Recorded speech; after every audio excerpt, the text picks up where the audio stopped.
Welcome to the Sold Too Early Sports Card Podcast. When I climb into a ride-sharing app, I get recognized too, because I paid for the Uber. That's Kai. I'm infamous on Bolts. Man, that one's okay. Not the best one, but it's okay. But what is good, though, is our guest today, Layton LJK Cards and Sam Ithaca Sports Cards. Gentlemen, how the hell are you guys doing? What's up? Thanks for having me on again. Dude, guys, thank you as well. Layton, at this point now, you're basically our third host, like unofficially. So you are welcome on as much as you want. Sam, thank you for making time for us too. I know that we were trying to coordinate this for actually about a month now at this point, which is funny. For reference behind the scenes, this is a Thursday at 7 p.m. Kai and I generally record on Tuesdays at 5. So just like one of those things that happens, we're always happy to adjust for our guests. And you know what? We got to make room for good quality people. We appreciate your guys' time. So really, the main thing to talk about now, and this is interesting because we just did this recording 2 days ago too. Dude, national. It's here. Like there's no other way around it. So yeah, I mean we're 2 weeks out, but it's also not just the national. We got the national, we got the after show. There's also major trade nights that are going to be going on outside of just the after show. Then you have Fanatics, Burbank, Dallas. I mean, we got a busy next 2 months, which I'm really excited for. It means I'm going to get to buy a lot of cards and build a lot of almanacs. So 2 points to that. First, the next 60 days, like you mentioned, include National After Show, Burbank, Fanatics Fest, and September Dallas, which is scary. I put that on Instagram today. And secondly, I mean, you both work at Layton, Layton and Sam. So, Layton, when you go to a show and you buy, how much of it actually is for yourself? How much of your own inventory are you able to grab? How much is it for almanac building? And Sam, I know you're attending National. Is that for yourself? Is that through Layton? I know you're also going to Fanatics Fest as well. So, like, what does that kind of look like for you in terms of like your journey in the sports card world and like your collection versus selling and trading of your stuff versus possibly Layton's? Yeah, Lane, you want me to go first? You want to go first, or? Yeah. So I don't know if I'm going to be attending the national this year, just because Lane, I don't think we're not setting up this year. I don't believe, but a bunch of us will be at Fanatics Fest this year. Okay. Yep. Yeah. So I've been to one national. I went back in 2016 in Atlantic City, and I mean it's a lot of fun. I loved it. It was obviously before everything really spiked in terms of the industry, come 2020, 21, that era. So I know I don't want to speak on Lane for this much. I went to Burbank. What was it? I want to say in 2022 or last year we went together, and it was a lot, man. I had never set up at a show at that magnitude. I had done local smaller shows back in Connecticut and attended obviously a few big shows, but it was incredible. A lot of it was for Layton, a lot of it was for almanac building. I mean, I would act as almost the middleman. I would be like the screener. So if somebody came up to the booth with cards, I would take a look at some of the stuff we had, and if I thought Lane would be interested in it, I would say, "Here, just wait a second. Our main guy is busy at the moment," or I would say, "I don't know if we're interested." So, but yeah, I mean, obviously Lane could talk on that a little bit more. Yeah. I mean, when I go to shows for work, it's strictly for work. I'm there buying for really 3 different reasons at this point. Either for almanac, for potentially grading to then either go into almanac or go into the front of our shop, which we are going to be expanding soon. So that just means even more buying for dig boxes, for the showcases, having in-store almanac, so to speak. I don't know if we're going to call it an almanac for in the store. But yeah, the buying's going to get ramped up way more than anyone's ever seen me buying for the store, for almanacs, for repacks. I pride myself on trying to build the best value repack in the industry. You might not hit the absolute biggest chase card that everyone's going to go beyond nuts for, but you're also not going to get smoked. Which is what I like a lot. And you get to see a lot of rare, unique stuff. It's not going to be just regular, everyday cards. But going to shows is kind of what allows you to do that. Having good friends within the industry that you can hit up that they're going to shows, or they have connections that they're able to find these collections. It's what allows us to build really good products. And I'm really happy to start seeing some other repacks getting better, and starting to put in these unique cards that aren't just the everyday Prism. And I want to continue seeing that. That way, repacks continue to grow and they're able to kind of become a mainstay and become active, and not just a fad and leave within the industry within a couple years. I think you hit on a couple points there. Also, I'm not sure why there's like audio feedback. I don't know if someone's thing is too loud. I might have to fix that. But you touched on a couple points there that I just want to note. It sucks the lane is not setting up the national. Oh god, I can hear myself more. This is so bad. Oh no, I hear myself once. It's more than enough. It sucks the lane's not going to be setting up the national. It's really a shame. Don't like to hear that at all. You touch on the interesting point too about repacks. And Kai, I know we've mentioned this a few times before too.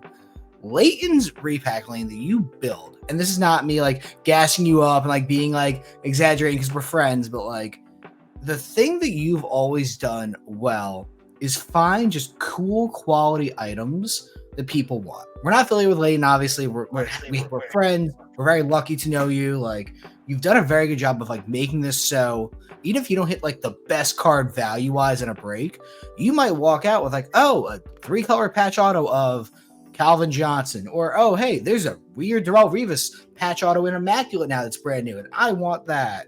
Or oh, you get a 2-color of Juan Soto. Like, oh, this is like cool stuff. It might not be like, oh, this is a Kaboom PSA 8 that technically is worth more, but like there's 50,000 of them. Who cares? Like, you've done a very good job like making it so like if you are either a collector or someone who enjoys like quality things, you get them 98% of the time in a Layton Almanac break. Super cool. Love to see that. What is interesting too, and this was a conversation we were having before the podcast. I texted it to you a couple hours ago. You mentioned how much you're going to be buying this show at the National, and I assume other shows you're going to be traveling to as well. What does that look like for you, man? Like, how many Zion cases are you traveling with? How many bags are you checking? I would be shaking my pants if I had to like check a bag of sports cards on a plane. So like explain that rationale to me, because to me, that is the most interesting part of this whole process. Lane's on mute. We're in Zoom 2020 times here, yo. You're on mute. So no bags with any cards will be checked. We have a few people from the group that are going to be flying out, and then we have a few people that are going to be driving out, because we're going to be doing some content while we're out there. We're going to be doing some special breaks, things like that. So we are bringing some stuff with us to Cleveland, even though we're not setting up at the show itself. In terms of Zion cases, ideally probably filling 6-ish Goliath cases. And then probably hopefully finding like 4 to 8 5 rows of like bulk dig stuff for the shop. So a lot of buying, a lot of deals, a lot of walking. I'm just going to be covering the whole show floor, and doing as many deals as possible.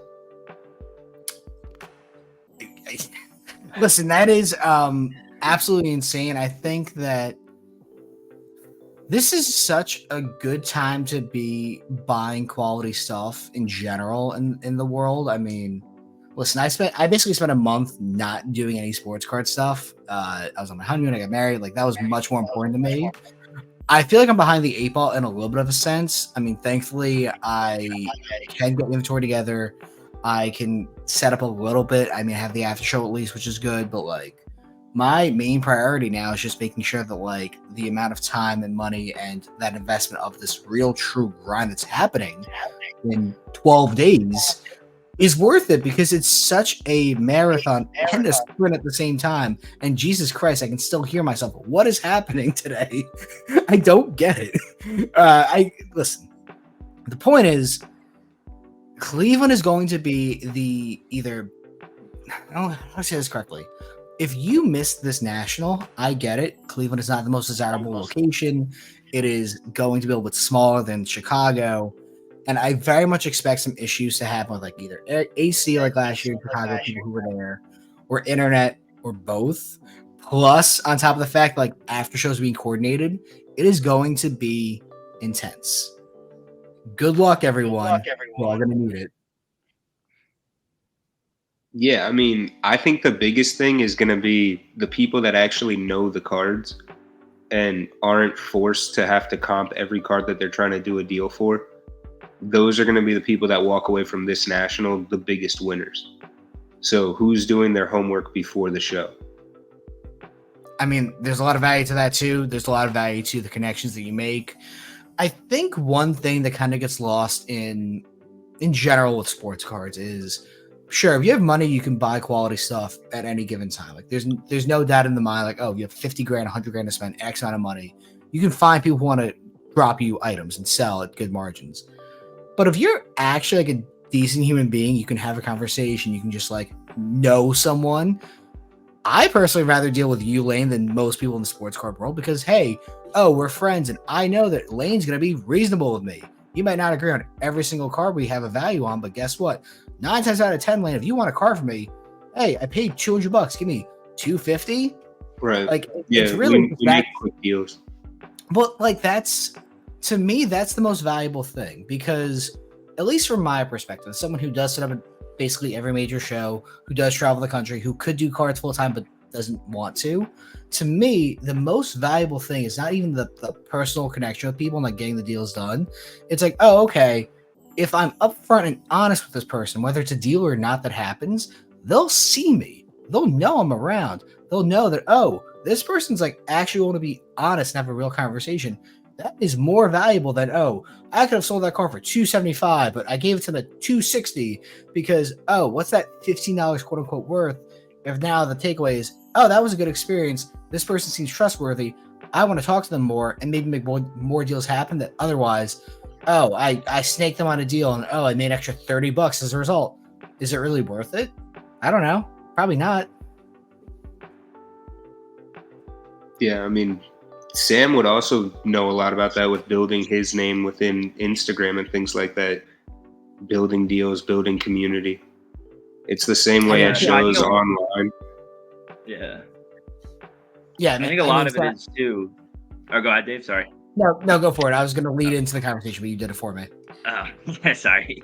No, I think a lot of it too is like it's like Lane said, and like you said, Dave. It's a lot of it's just being genuine. Like sometimes the extra $30 you don't make that might burn a repeat customer, a repeat person you're dealing with, isn't worth the 10, 20, 100 potential deals you can make in the future too. So I think a lot of it has to go back to, really getting to know a lot of people too. Like my big thing with breaking too is, I deal with a lot of the same customers on a day-to-day basis. And it's kind of the same idea is you learn these people's PCs, you learn where they're from, you learn a lot about like their family and their collecting background. And, people really appreciate when you take the time to really get to know them, not necessarily only in the sports card space, but also outside of it as well. Being a person gets you pretty far. Like I don't know why that is something that seems to get lost on a lot of people, but maybe it's more of the dealer side. I mean, you guys obviously have more of a corporate background in the sports card world. You deal with different clientele on a day-to-day basis, but the majority of people that I see doing sports cards at a higher end level seem to have kind of lost that thread of like what being an actual human being is like. Being reasonable, offering good customer service, being responsive. Like, it really kind of seems like that trend is going away. I don't really know if I like it or not, but like, it's just something to be aware of because obviously I want everyone to do well in this industry. I want everyone to either reach their financial goals or if you're doing this as a collector, even better. Like, I hope you find that piece item you really want. The National is a great experience. And we can lead into that conversation. Actually, oh my God, Kai, here's the crazy thing too. This is the last episode we're releasing before the National. Yeah, I was gonna say it's actually kind of nice to record this week. Then we kind of have a little break next week. Well, then we have a prep for a live show. So I'm not sure if you guys saw this or not. We reached out to Jacob, who's running the after show, North Shore Cards. Everyone's Instagram name is confusing. My bad. The point is, we got approval to like do a podcast from the after show, so that'll be interesting. So this is That'll be really fun. Sam, I wish you could make it like in general, just the national. Like we're gonna have anyone on who is a fun human being just to bullshit with us. That could be a good episode in general, but it is going to be such an experience. It is going to be such a unique time. I guess that also leads into the ability to talk about like things for the national that people should be aware of. I mean, I know Sam, you've been to one. Lane, how many nationals have you been to? This will be my 8th, I believe. Either 7th or 8th. Kaya, what about you? Like since 2017, whatever the math is there. Like 5 or 6, whatever it'd be, because like COVID obviously ruined one. Well, COVID took out 2020.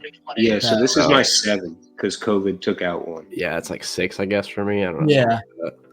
I legitimately do not know how many I've been to. I think the first one I went to was either 2017 or 2018. I've been to every year since, except for 2020, obviously. And this is the 3rd in a row I'll be like quote unquote set up, but like quote unquote not. It depends. I mean, after show kind of counts, but not really.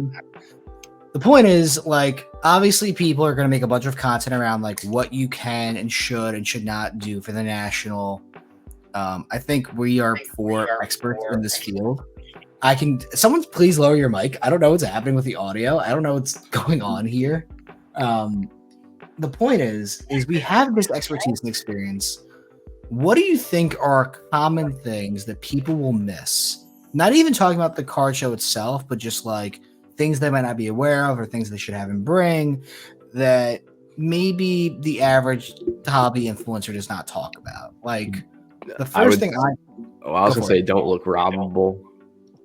Well, don't look robbable is a very good idea. I mean, listen, we're on the heels of a $2 million scam that just happened in Dallas. Like anyone can and will get robbed. All it takes is 5 seconds, honestly. Like I really am a big believer in looking super casual at shows. I don't need to flaunt or show off money. I would rather dress in black t-shirts and shorts my entire life if it means that I never get robbed or put in a position where something can happen. You know, if you're wearing a Gucci bag or a expensive Rolex and you're trying to look like you have money, cool. You're impressing a bunch of dudes. I don't know if that's what you want to really do, but you also might become a target. I don't think that's recommended, but what do I know? Yeah, but let's also be real. We're at the national. Like whether you're trying to be a target or not, everyone has stuff on them. In terms of money, in terms of cards, like it's the national. It's not like it's like the Dallas card show where it's like maybe you just noticed that it was going on and you're from Dallas and you drove over. Like it's the national. Just be aware. Keep an eye on your surroundings. Like pay attention to what's going on. I was more referring to like Uber rides or Bolt, I guess my example, or like walking through an airport or in general. There's no reason, or like eating food out after the show. Like there's no reason to make yourself a target because, dude, once again, we just saw a multi-million-dollar scam happen in a card show room without any weapons or anything crazy, and it took 5 seconds. That's all it takes. If you're off your game for any amount of time. This became so big because of the value. I mean, $2 million in cards is an absolute insane amount of cards to get stolen. But think about how many other times we've seen on Instagram or we've seen like at the Dallas card show where there's like an alert where it's like, hey, blah, blah, blah, went to dinner at whatever place and left his Zion case in the booth. If anyone sees it, please let us know. Like, it's not uncommon at all. Like, that's why it's just make sure you're paying attention. If you can, go and put your cards away before you go to dinner. You know what's surprising me about after dinner and go to the after show or go to the trade night or don't go to the trade night or after show if you're just going to go to sleep. Like, whatever you want to do it. I'm surprised that no one ever had an issue with like hotel staff like stealing stuff from rooms for card shows. I've never heard anything of that. They probably have. It's just been 1 or 2 cards and they just thought that they lost them at the show or got stolen at the show. They didn't think it was the hotel, is my guess. But I guarantee you there's been stuff that's happened at hotels. Yeah, I mean, the first thing I do whenever I get to a show is honestly, I put a do not disturb on my door. Same. Yeah. Like, it's just no one's business what I'm doing. Like, I don't need the cleaning staff in there. Like, I'm not going to destroy a room in 3 days, like whatever. I don't need anyone in that room unless they're supposed to be there. And frankly, Once you have the breakfast burritos in Dallas, you might destroy the room in 3 days. Yeah, well, that was not my fault. That was Mikey and Sasha in Dallas like a year or two ago. They got food poisoning from a breakfast burrito, and we still have to make fun of them every now and again. Other common things I would think of that people don't necessarily know. I mean, obviously, everyone's gonna tell you bring comfortable shoes, be hydrated. Yo, get a portable charger. Like the amount of quality one. The amount of people that I see with the most insane collections, but the lack of like forethought to like get a portable charger or anything like that is actually kind of scary. Like your phone is your everything at these shows. Not only the ability to check prices and comps, but like order food, get an Uber, know where you are, call for help in the event something is wrong. Your phone is everything.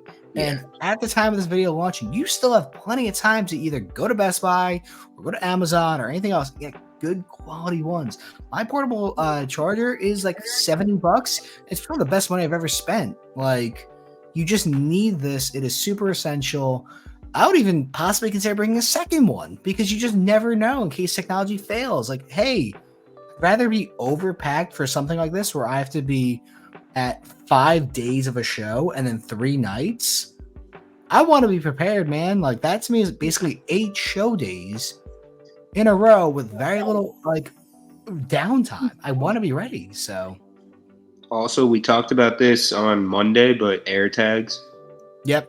Well, that's go grab air tags. Like that way, if you do forget your Zion case somewhere, well, you have an air tag and you can go find it. Or if someone steals it, you can find out where they are.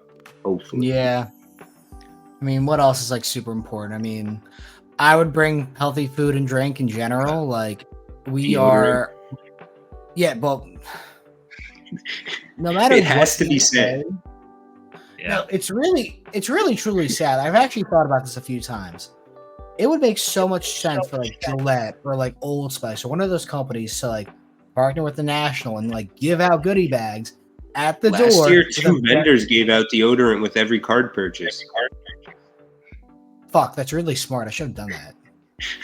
Yeah, they went to like, I guess like Walmart or whatever and bought like the like travel size deodorant, and literally every card purchase they gave away a travel size deodorant. Okay, maybe I actually should do that. I might do that, frankly. It's not a bad idea. No. Okay. Not at all. Yeah. This is something I'm going to consider doing, and it'll be really funny. What else is there? I mean, food and drink. The point is like, hey, we're machines. You have to fuel your body correctly. Eating burgers and fries and drinking Pepsi for 5 days, unless you do it every day in general, which is not a good thing. But like, you need to like actually be healthy. Yeah. You need to keep the motor going because this is a lot for a lot of people. This is your first national. Yo, it's the most intense thing ever in the sports card world. Enjoy it, but also like make sure you set yourself up for success.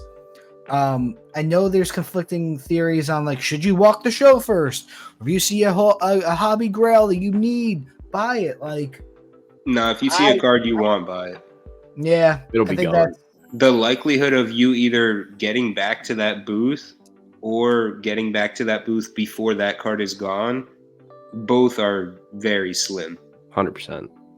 Yep. I will also say this too. This is the first real year. I mean, there were repacks a year ago, but like the degree to what they have grown to in the last year from Chicago to today in Cleveland will be is absolutely absurd.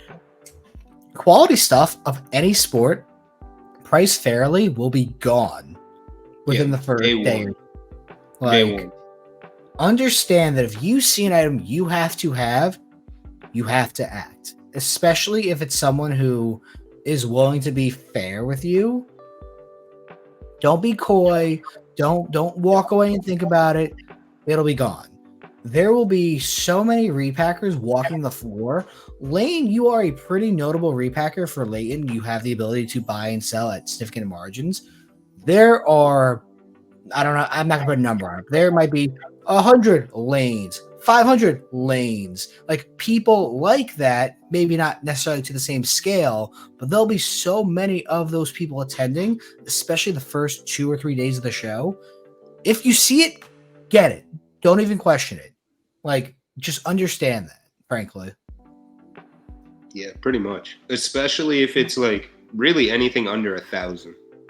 Oh, dude! Oh my God! Anything under $1,000 that's priced fairly is going to be sold at 85 to 90% of comps almost immediately.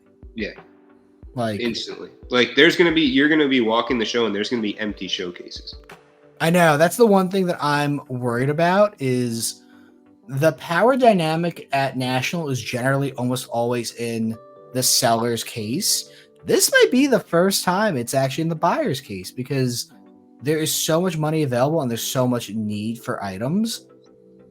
But frankly, there might not be that much supply of it. So it's interesting. Correct. I don't know. What a world we're in though. Like I'm prepping for National and I'm buying soccer because I have the ability to get quality stuff. Hopefully by the time this episode launches, I've acquired the inventory and it's coming in internationally from Europe. But I might be buying thousands of soccer cards or football, whatever, because it's at the right price point and it doesn't matter. Like, it's just good stuff. Sam's been pulling massive soccer cards. Well, yeah. No, what product just came out for it? Museum? Museum. And they introduced a new SKU to it this year. So there's Hobby, which is the regular one, and then there's now Hat Trick, which is a 4-box case.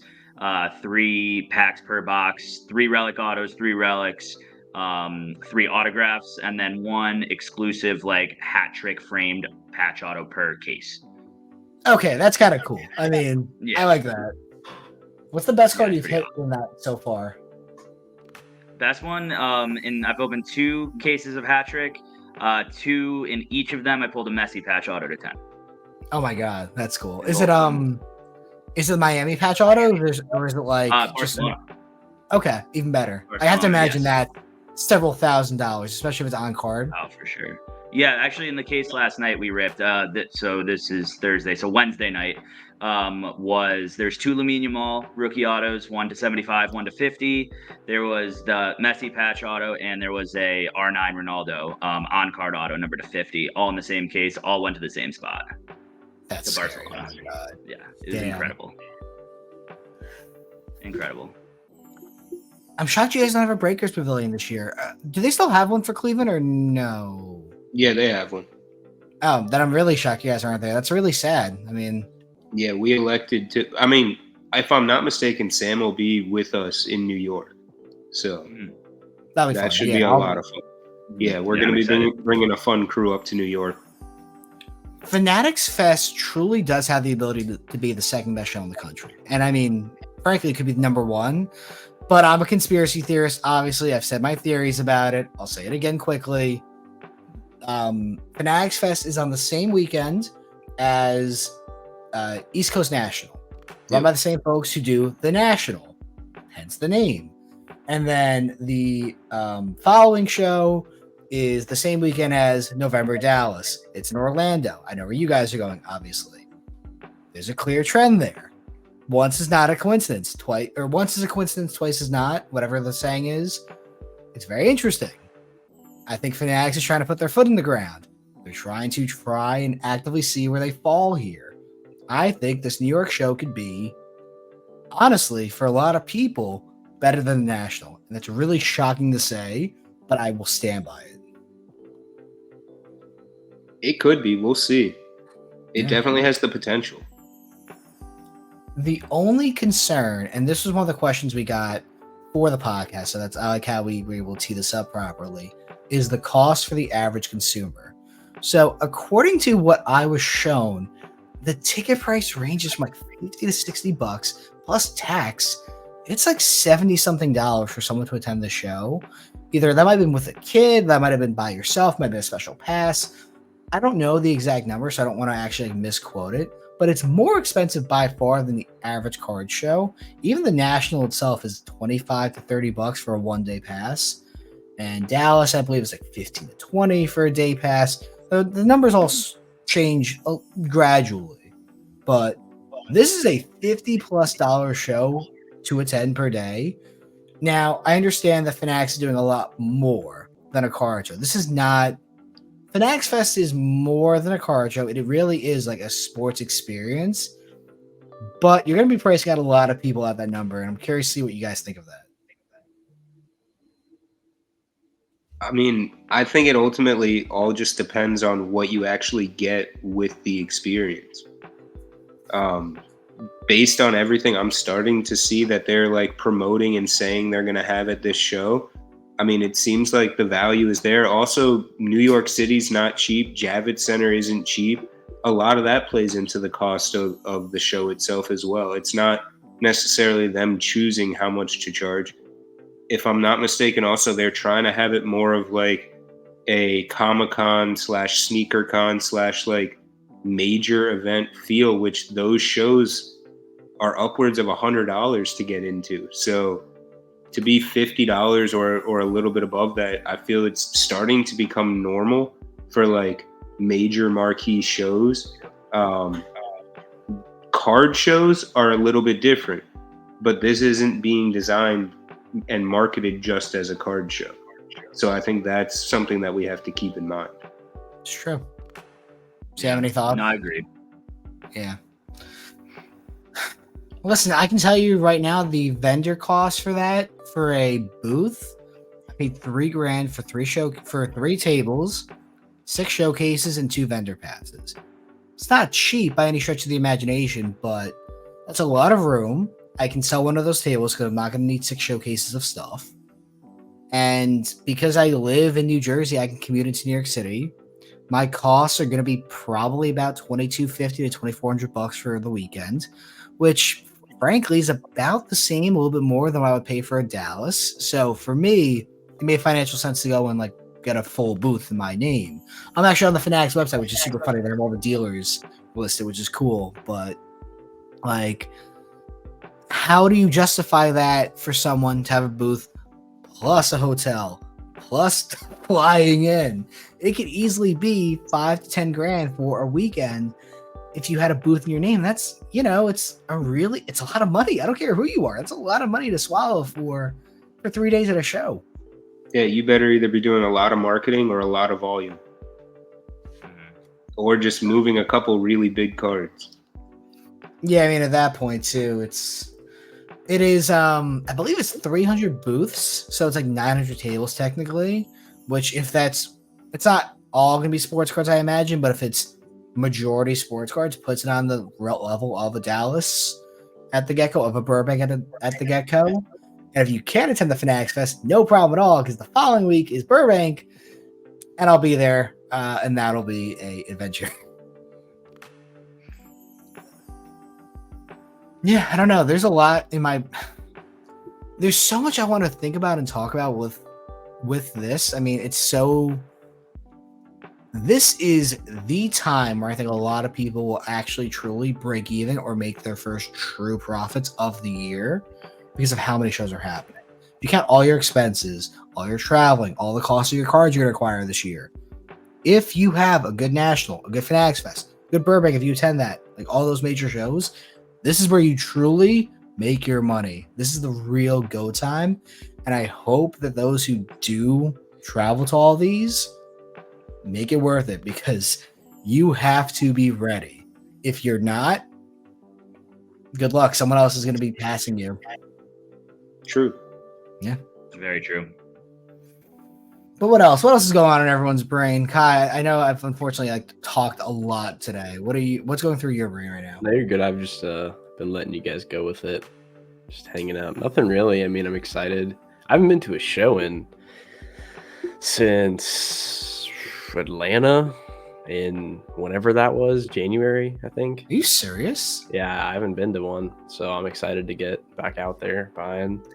Do you think you want to attend more shows in the future, or are you really just comfortable doing like the major shows, like National, I guess? I mean, I typically get to like 2 or 3 a year. I mean, I would like to go to more. I don't know if I will actually go to more. I mean, I don't mind going to like the National, one Dallas, and like one other show a year, and then Atlanta. I can drive to Atlanta, so that's not really a big deal. And then I live in Orlando, so I'll go to the Orlando Fanatics when that happens. But as far as like flying to shows, I mean, I don't love flying. I do it for shows, but like, yeah, I think everyone would like to go to more shows if they could, but I'm pretty content doing like a couple major ones and then doing everything else online. I mean, it's getting to the point, I feel like, where the traveling part, unless you're doing like crazy volume, like Lane said, it's kind of getting hard to justify if you're not at a very like high inventory, like level amount of inventory, I should say. But yeah.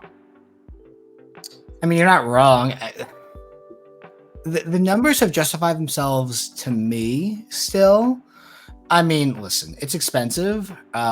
There is some potential good news for me for Dallas for 2025, which if and when I'm able to lock it down, I will share publicly. I will tell you guys of it after the episode. I think Kai might know about this. I'm not sure if Lane saw this when I texted it, but yeah, a lot of interesting things there in Dallas, which I'm super excited to hopefully get done. Burbank is just like, it's across the country. Burbank has become can't miss for those who either do it full time or on, teetering on that path. And it's only twice a year, so like, go figure. I mean, it's February and August, and it just so happens to work out. I'm also making it a vacation. I'm going for a week. Fanatics Fest, I'm only doing because I can sleep in my own bed, and like that cuts down on so much travel costs. But like, it's tough. Yeah. And you got to be able to balance like being a human being, traveling, eating properly, having fun. I know that's going to be crazy to say. I'm going to try to have fun in Cleveland, which I know is an impossible thing to do, but I will look for the one chance to maybe have fun out there. So if you know of anything fun, tell me, because I would love to see go to a Guardians game. How far is Progressive Field from Not that far. Really? Okay. I went last time the National was in Cleveland. The Angels were in town, and Ohtani hit 2 homers in the game that I went to. The very next morning, I sold my blue Ohtani. I probably should have kept it. When is I want this home schedule. Yeah, probably should have kept that one. Doing this one live. They're in the 25th. Okay, so they're home. Okay, they're home on Tuesday the 23rd. Maybe I'll go to that game. Yeah. They play Detroit. Woo. Hey, maybe Scooble's pitching. Maybe Torque will get called up. Well, probably not. Probably not. I know. Right. I'm just poking fun. Listen, Spencer Torkelson is unfortunately like a huge. Prospecting sucks. Prospecting is very hit or miss. I love prospecting. Prospecting is so fun. Prospecting's literally the most fun thing in this hobby, at least for me. Same. Let me preface this correctly. Prospecting gives you the most bang for your buck. However, it feels like 99.98% of the time you are the better off selling when they debut. And if you really truly love that player, you buy back later, a year, 3 years in, and then you can actually prospect the player. So when they get called up, come back later and you'll save yourself so much heartache. I mean, I feel like it's just not fun when you buy a number 1 overall pick and they suck. Yeah, I mean, if you're buying the number 1 overall pick and they suck, then I mean, it's just tough luck at that point. Yeah. Was he number 1 in his draft? Yeah. Yeah. Mm-hmm. Yeah, he was. Yeah. He was coming off one of like the best college careers we've seen. I think it's also even more brutal if you buy them after they're already bad in the minor leagues and then expect them to all of a sudden be really good. But although you never know, some players do like change their approach. They get a new coach when they get called up. Like different things happen that some players are able to figure it out. He had that 30 home, was it like 25, 30 homer season? Just 30. He literally had a 30 homer season last year. It's so weird how he just like is terrible now. So I was having this conversation with a friend, and we're dumb Yankee fans, obviously. And this is not about the Yankees getting Torkelson at all. But a team with a lot of money to blow, frankly, should try and get Spencer Torkelson. He might even probably not negative value, but like not a ton of positive value. You should try and talk to Detroit about getting Torkelson and seeing how much you would get back if you took on Javier Baez's contract at this point. I mean, that type of situation would kind of remind me of like what happened with Kelnick, where like he went out to Seattle, couldn't figure it out there, and now in Atlanta is actually having like an all right season. I think he's he's our leadoff hitter now that Acuna's hurt. He has like 9 or 10 homers. He has like an 800 OPS, I think. Yeah, he's not having a bad season. He just needed another change of scenery. I mean, I think Javier Baez might get like DFA'd at some point. He's been the worst player in baseball. Worst player in baseball is probably being generous. He's been the worst hitter. Probably even like AAA and AA too, because he just like can't help himself. For reference, Kelnick basically is having a similar season to last year. In 2023, 105 games, 11 home runs, 49 RBIs, 253 batting average, 110 OPS plus. This year for the Braves, 269, 10 home runs, 29 RBIs in 78 games, 130 less at bats, but a 111 OPS plus. Basically, what he is currently is a slightly above league average hitter. It's a pretty good fielder from what I remember too, right? So, like, that is pretty good. You guys got him for roughly nothing, right? Yeah, we traded. I don't even know who it was. Who? A bag of peanuts. Yeah, it basically wasn't anyone, so basically nothing. Like, unfortunately, like with these very highly regarded prospects and like in general, unfortunate bust, it does happen. A change of scenery is nice, and if I'm Detroit, you're not going anywhere this year anyway. If he's sitting in AAA and he's not even putting up the best numbers, like I looked at it a couple days ago, I think he's batting like 250, 260, a couple home runs in like 20 games. He's not even lighting the world on fire there. If someone's willing to take on Javier Baez's contract, what do you have to add to sweeten that deal? Because I don't think they really want to eat $70 million in money. The Mets might. Honestly, they seem to enjoy doing that. Bye, Kai. Kai had a Howard stop at 7:45, but like, oh well, you can say goodbye. What was I gonna say? The only time where Baez was actually like a capable hitter where he took walks was like the 40 games he played for the Mets too. So frankly, I would not hate the idea, and I'm also a Yankee fan. So like, I enjoy watching Mets fans suffer, but if you're getting quality talent at a discount, it works. I mean, they literally did it last year. They kept all of the contract of Scherzer and Verlander, but got on nice prospects from both the Rangers and the Astros. And they just paid like $150 million. Yeah, I don't know. Torkelson's got to get traded, whether it's this year in the offseason. Like, maybe you give him one more chance in 2025, but it's basically over for him in Detroit, in my opinion, which is really sad.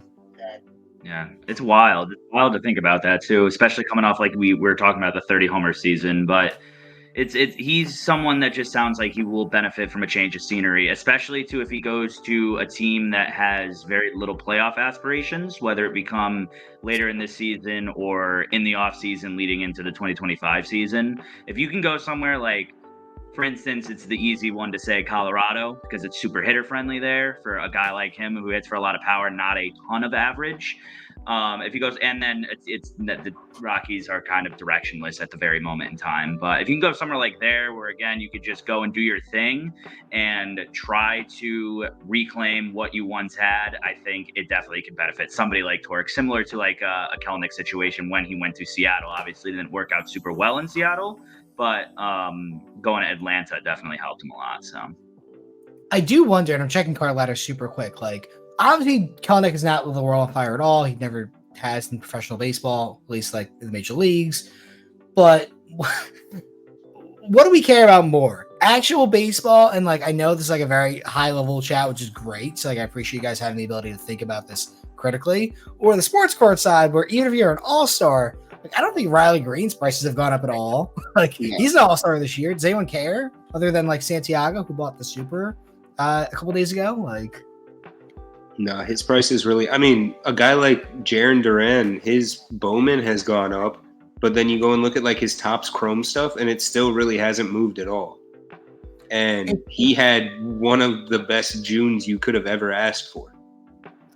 It's just like, unfortunately, how do I say this nicely? It's just like one of those things that the more you step into the higher end sports card world, or the more you want to prospect stuff, like no one's really watching a ton of baseball right now in July. Unless your team is incredible, no one's sitting there and watching Detroit play. No one is sitting there. At the same time, you got a guy like Bobby Witt, whose market is on fire and is up a lot. You got a guy like Bryce Harper, whose market's up a good amount. Like, people, there is a whole community that just prospects, and it's pretty big within the space. And they're buying Bowman nonstop all year round. And they're kind of who keeps the Bowman afloat when people, quote unquote, aren't paying attention.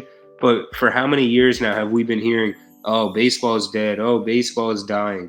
But then realistically, baseball has been one of the safest actual sports to be buying, whether it be rookie stuff or Bowman stuff.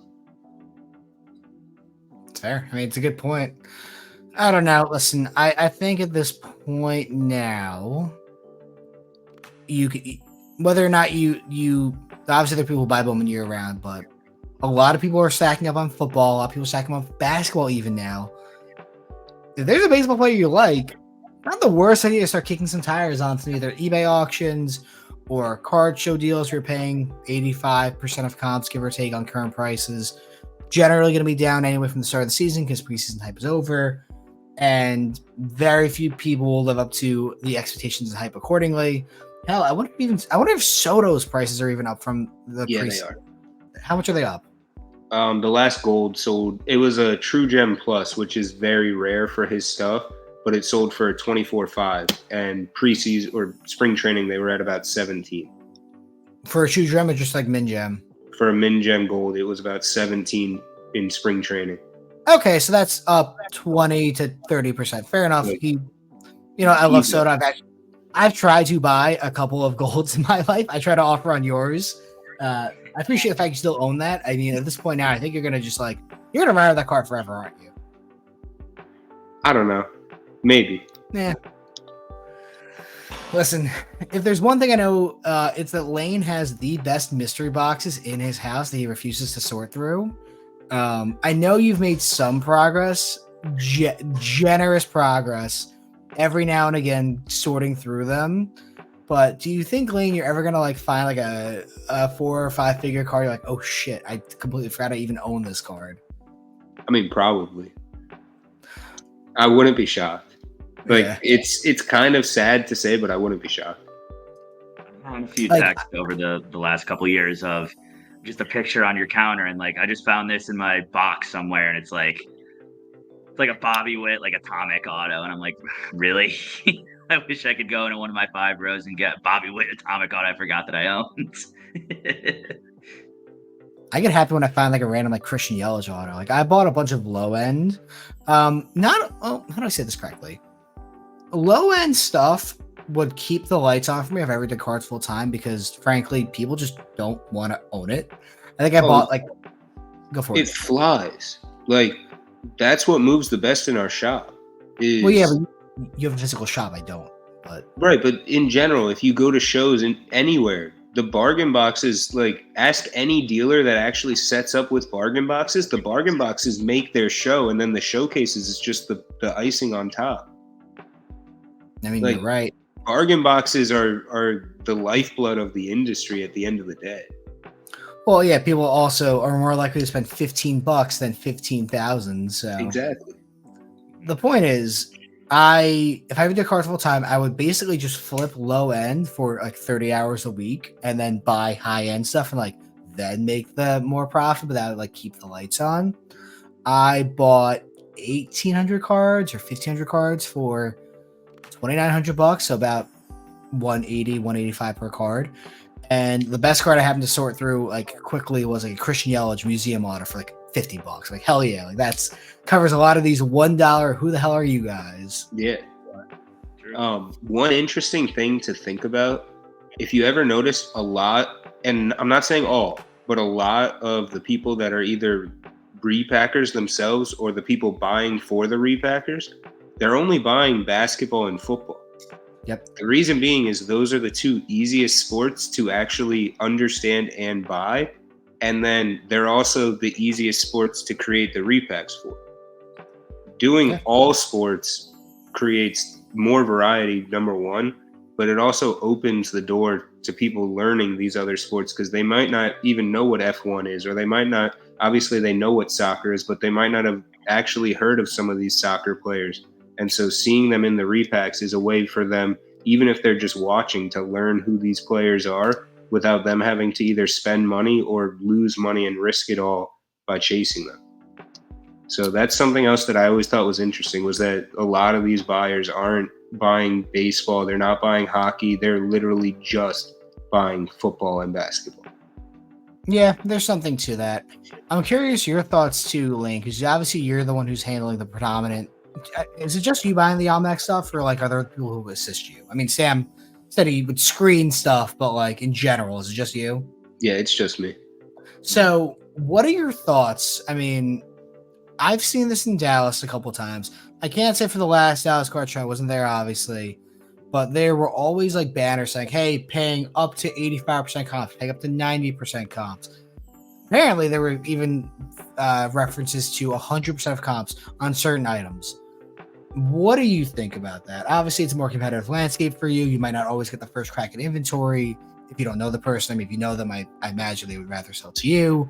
But like, what are your thoughts as we creep closer to 85 being the industry standard, 90%? Dare even say 95%. What do you think about that stuff for like a repacker to be paying? I think at the end of the day, like you said, it comes down to making your connections. I still consistently buy at 75 to 80% from people that I've been buying from years. It just comes down to knowing people, them, either they're ripping and so they're just wanting to get rid of their hits or their extra hits that they're not interested in, or they're buying cards and they're flipping certain ones, or they're buying lots themselves and then they're keeping 3 or 4 cards from the lot and then flipping the rest of them. I mean, like how I buy from you.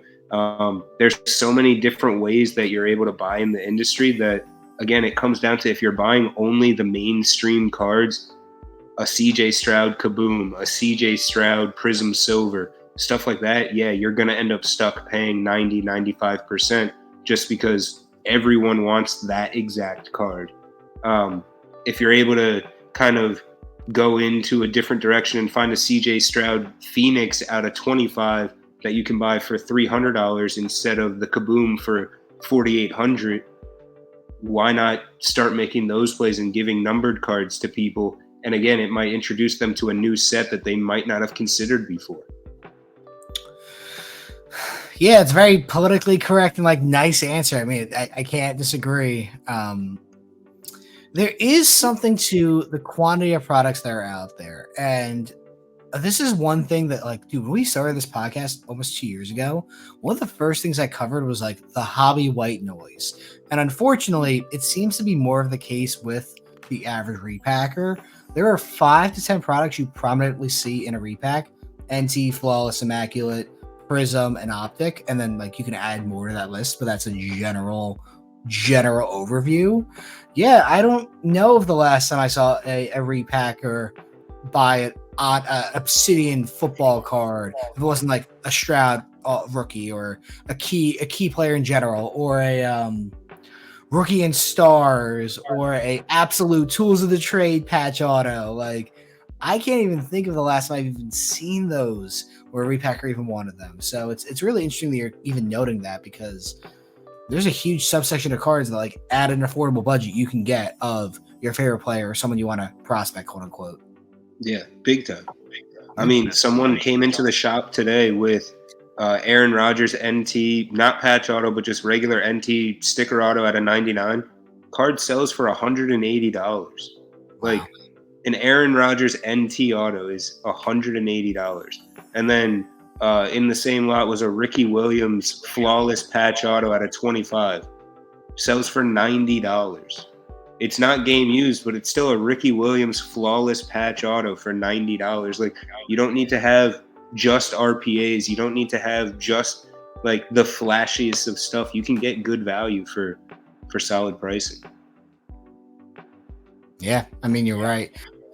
Did you guys see the thing that Nick had posted in our group chat? I mean, Sam obviously would have seen that, but like we talked about it on our podcast that came out on Tuesday. There are ways that people are able to scan flawless cases and like see the top hits. It's really scary. Did not know that. Jeez. Okay. No, I did not see that.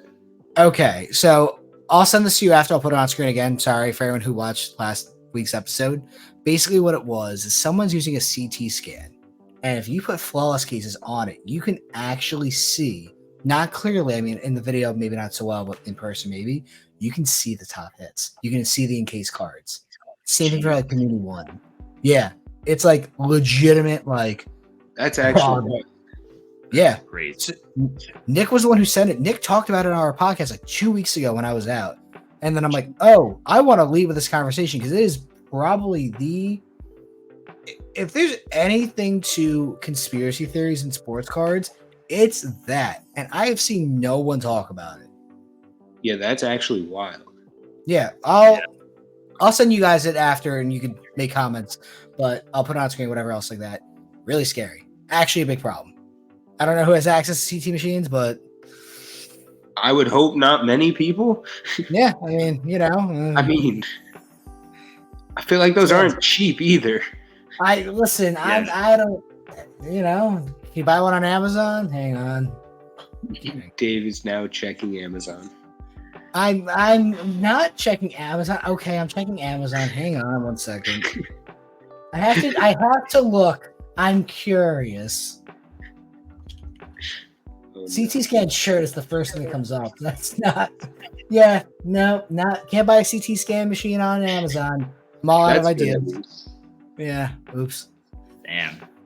But no, that's actually really, really, really messed up if people are legitimately doing that. I know. It's not good. No, that's really bad. That's not good. But yeah, I mean, yeah, I didn't mean to end with that, but anything other like positive things we want to talk about, Sam or Elaine, while you guys are here or no? No, it was a lot of fun, honestly. Like, I think just kind of going back to what you were talking about with like how Lane, you putting in interesting stuff into the repacks. Like every time Lane makes an almanac, you'll make like a spreadsheet out of it, and you'll show what the technical top hit is versus comp value, and you know what we paid for it. Like when I'm breaking almanac, I will look at the top 5 just so I know what the chases are, and I will not look at a single other one because that's how much I like being surprised by the stuff that's in there. Like my favorite card that you have put in there of all time, it's the dumbest card ever. It's a 2005 Topps Chrome baseball Andrew McCutchen auto. I was like, this is the card that I want people to see because this is the coolest thing ever. It's like stuff like that, and that's why I think like I don't want to like, you know, gloat about being like a breaker or anything, but like the few of us that break it late, and like we are, you know, I would like to say pretty knowledgeable on the sports card industry and in sports in general. So being able to like not only open the product and know what we're opening when it comes to an almanac, but also like being able to educate people on certain sets, certain years, you know, oh, they only made, you know, Panini Preferred up until this year, and that they had, you know, the triangular die cut autos, and there's a lot of guys who signed in that who have passed away or don't sign anymore, and that kind of stuff too. So I think that's another level that adds to the almanac that I really enjoy. I'm very excited. I will be, now when I see you tomorrow, I will be telling you I want to break the next almanac now that we're talking about it. Yeah, I think my favorite card I've ever put in was the Adley Rushman Oregon State football card. No. Wait, what? Yeah, so Adley Rushman was on the Oregon State kickoff team, and in National Treasures Collegiate, they actually made an auto of him, and I put that in an almanac, and that was probably one of my favorite cards that I've put in an almanac.